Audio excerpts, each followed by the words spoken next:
priložím. Môže byť aj nejaká bunda, alebo niečo meké a nejaký polosed. To je vlastne vykopenie toho členka. No a pripravený na transport. Môžeš ty. Tu máme krvácanie z nosa. Pri krvácaní z nosa ju treba dať do predklonu s tým, že keďže to krvácanie vždy zastavujeme tlakom, preto budeme tlačiť na nos. Ju môžem poprosiť, pokiaľ chce spolupracovať, aby si tlačila na ten nos. Nechám ju v tejto polohe nejakých 10 až 15 minút a bežne by sa toto krvácanie už malo zastaviť. Pokiaľ by sa nezastavilo, v tom prípade volám záchranu. Keby ešte môžeme spraviť popri tom, že budem chladiť na krku, že tam dám niečo studené, nejaký studený obklad alebo šapku. To je krvácanie z nosa. Potom máme poraninu, ktorá má oškreté čelo. Pri oškretom čele najprv treba umyť to, čo tam je, s tečúcou vodou. Či už keď mám nejakú fľašku, by som si ju treba naklonila a umyla by som jej to čelo. Po tomto ošetrení nebudem teda nič vyberať, iba jej to prikryjem sterilne. V lekárničke sú Steriluxy, takže priložím jeden Sterilux, pokiaľ potrebujem, dám ešte ďalší. Buď to prilepím leukoplastom, alebo na to použijem šatku.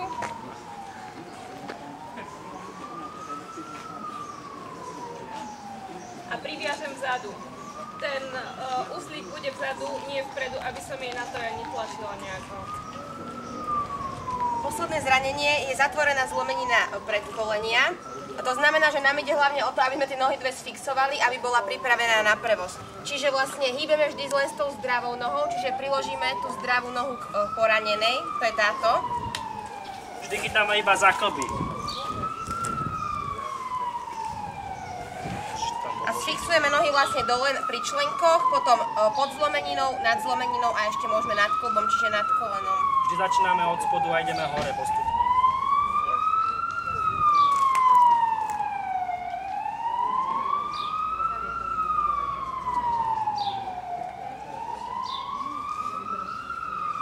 Ešte spýtala to, že ktoré je najkomplikovanejšie zatiaľ. Chcem sa spýtať, viete mi povedať, ktoré je z týchto zranení najkomplikovanejšie? Ktorého človeka by ste ošetrili ako prvého?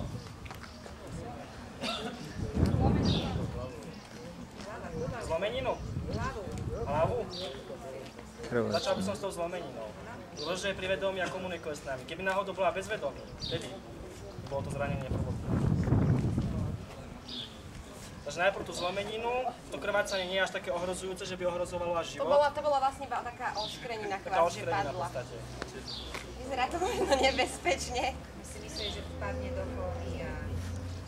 Jedine vtedy, no a vlastne pri všetkých týchto poraniach treba kontrolovať vitálne funkcie, dých a tep.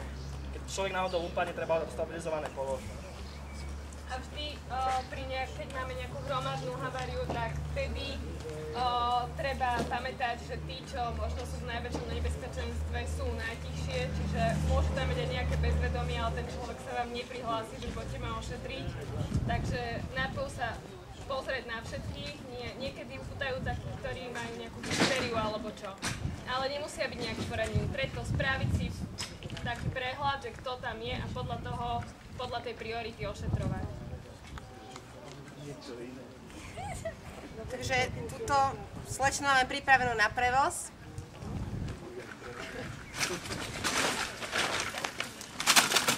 Túto ukážku zabezpečuje územný spolok Červeného kríža, tam čo ste počúvali komentár k ošetrovaniu. A druhú časť odvoz zranených do nemocnice, Krajské operačné stredisko, záchranné zdravotnej služby a fakultná nemocnica Nitra, ktorá nám poskytla sanitu.